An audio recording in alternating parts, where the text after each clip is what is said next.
So we're going to light the bonfire, and then always make sure to rest at a bonfire that you want to be your new save point, I guess. You know, your new respawn point. Otherwise, you're going to find yourself, you'll die, you'll teleport back to some random bonfire, and you'll just be like, no, I don't want to be here. And then you'll have to, you know, re-grind all the way through. Let's see, I'm going to put some things away real fast, or real slow, depending on how you're looking at it. Halberd is a two-handed polearm. I'm not a big fan of it. But I've seen other people use it and make good use of it, so that just comes with playstyle. Yeah, we also got the Knight Shield, which is very similar to this Hollow Shield. It's gonna have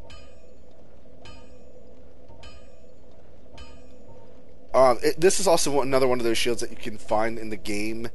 I didn't really point out when I did find it, but it does have 100% physical block, and it has decent overall resistances and overall stability. However, the Hollow Shield is slightly better than it in a lot of ways. Although the Knight Shield only takes 10 strength to wield. That is good to know. I never considered that. I thought it took 12. So that can be really good if you don't want any strength, if you want to keep your strength like at bare minimum, like 10. This Knight Shield could actually be a really good option for you, because this Hollow Shield is 11. Overall, though, I still would say that the Dragon Crest Shield would probably be your better way to go between the two shields. Because the Knight Shield is 5.5 pounds, which I don't know why they make it so heavy, and, oh, pardon me. I don't know why they make it so heavy and then not, require more strength. But I'm sure that's some reasoning in the game.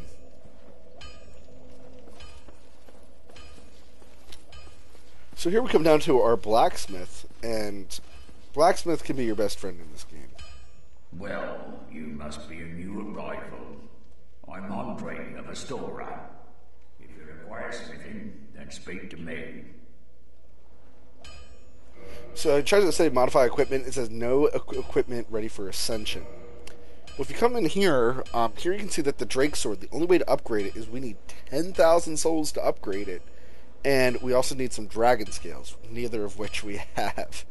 So if you're not willing to do that, what you can do is you pick up Titanite shards off the enemies on your way here. Not every enemy in the game can drop a Titanite shard. Some will drop different variations of the Titanite shard.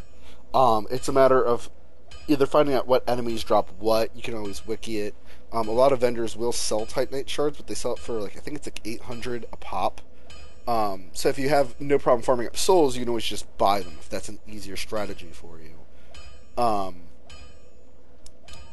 But here you can see we can upgrade things. Now, this will be a little bit misleading when you upgrade the shield. Again, this number over here, unless you're using the shield as a weapon, this doesn't matter. Because a shield, like, you're actually not doing damage with the shield unless it's in your right hand. If it's in your left hand, most of the shields can't damage. So this attack rating isn't a good thing to see going up. You shouldn't care about that. But the stability and the resistances, those are the things you want to go up. I'm not going to upgrade this shield because I'm actually hoping to find a different shield that I prefer a little bit more, and I like the way it looks a little bit better, even if the stats are not there to support it. Whoops, went out too far. This reinforced club, that was the first thing I upgraded the very first time I played.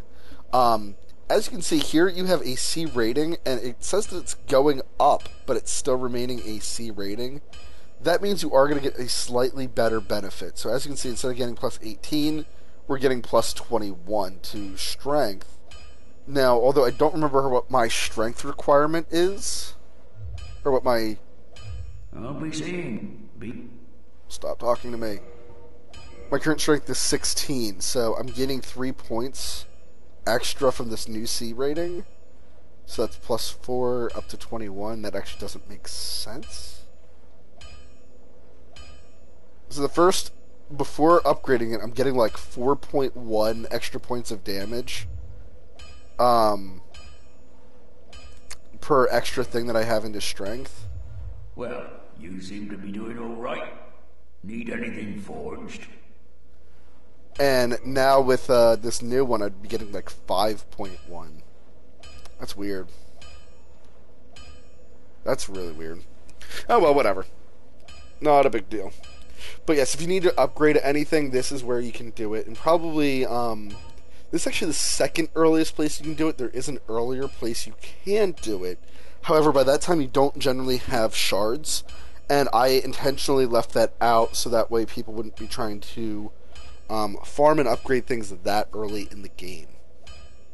I will show off where that is a little bit later. I'm sure that I'm going to be going down there sooner or later for something. I'll be like, oh yeah, by the way, now that I have better armor, I can actually go get some more things that are at the beginning of the game that I'm normally not willing to get.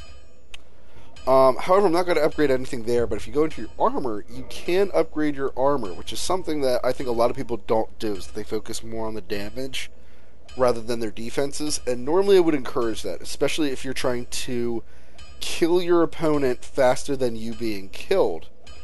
However, here you can upgrade your armor, so if you feel like the boss is doing a lot of damage to you, you could upgrade this and save yourself some issues from being hurt so much.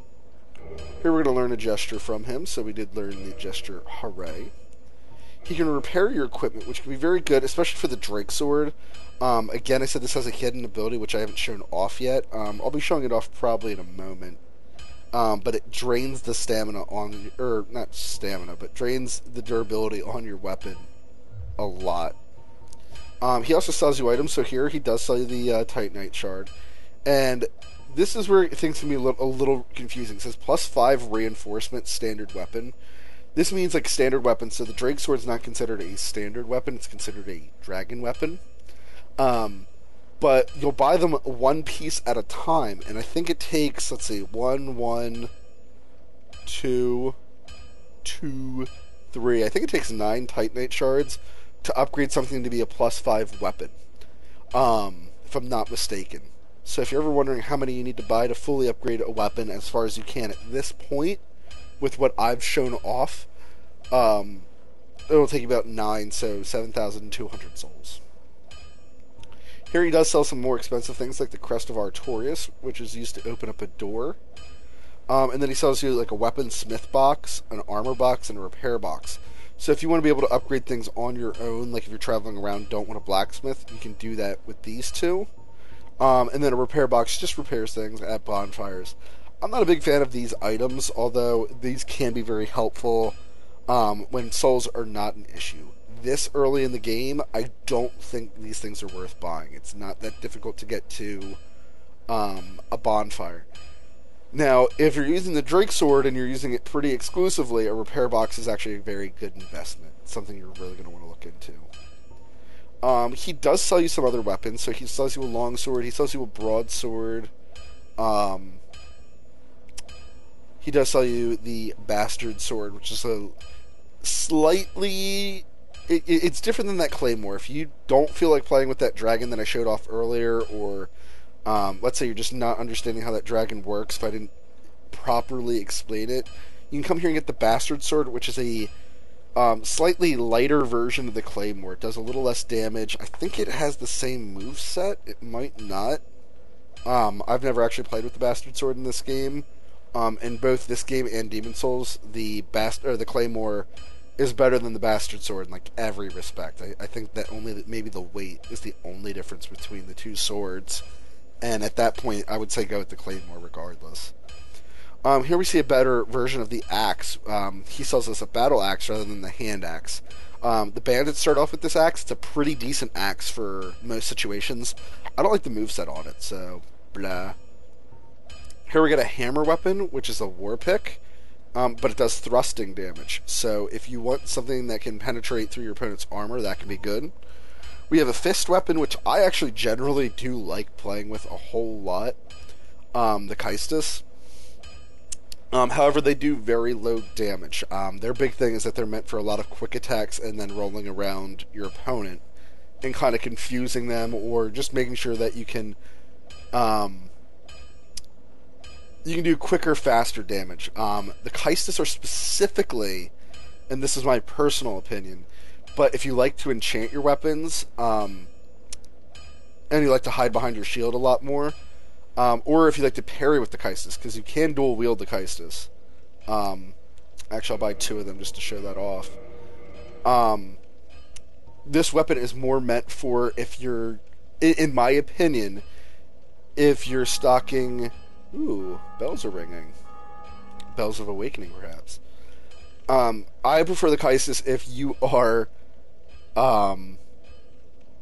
doing like a proc build. You know, if you're going to enchant your weapons with like gold pine resin, for instance, this is where that gold pine resin can be put to a much better use because you're attacking more frequently. So you're not really depending on the physical damage from the Kaistas, but the effect damage that they're causing. So that can make the Kaistas a really good weapon for, you know, some of your newer players. Here you also get the pike. Now the pike actually has some pretty heavy requirements for it. 24 strength this early in the game is quite huge. However, in the item description, this does say that it's the highest, has the longest range of the non-projectile weapons. But its very length makes it somewhat difficult to handle. So if you really like keeping your distance from your opponent, the pike can be a good starting weapon. I remember when I started off with it, I didn't like the moveset, so that is something to always consider. More recently, I kind of actually like the pike, although it is heavy. It's 10 pounds, and 24 strength requirement is a very heavy thing to deal with this early in the game. Here he does sell you 2 tower. Sells you 2 shields: the Tower Kite Shield and the Catechus Shield. Both these shields are actually the exact same thing. If you see here, I'm going up and down. Absolutely nothing is changing. It's just a preference of looks. I prefer the Catechus Shield the way it looks, but some people prefer the Tower Knight Shield. Or Tower Kite Shield. But these are 100% block, decent overall resistances. So if you haven't found a shield that you like, both of these only cost 10 strength to wield. This would be a good place for you to go for a good first shield if you have not already bought one. Although I've shown plenty of places for you to get shields. Again, this is just all preference, or if you're like, oh, that shield, you know, the Dragon Crest shield was too hard for me to get to, and the dragon kept killing me. I hate you, Delicate Blood, for showing me that. There's other shields in the game. You don't have to get that shield, just a recommendation. And then because they're only 10 strength, this makes it so that if you start off as like a sorcerer or something that does not start off with 10 strength, or a thief that does not start off with 10 strength, you can always come here and get one of these shields. He does sell arrows as well, so arrows and bolts. So if you are fond of your ranged attacks and you don't want to be a spellcaster, good place to start buying. Most weapons and armor are mighty sturdy indeed, but every hunk of metal has its breaking point. If you notice durability running low, it's time to repair. You can ask a blacksmith like myself, or do it on your own with a grindstone. The nice thing about weapons, they never betray you, so pay them a little respect, eh? Don't get yourself killed. Neither of us want to see you go hollow.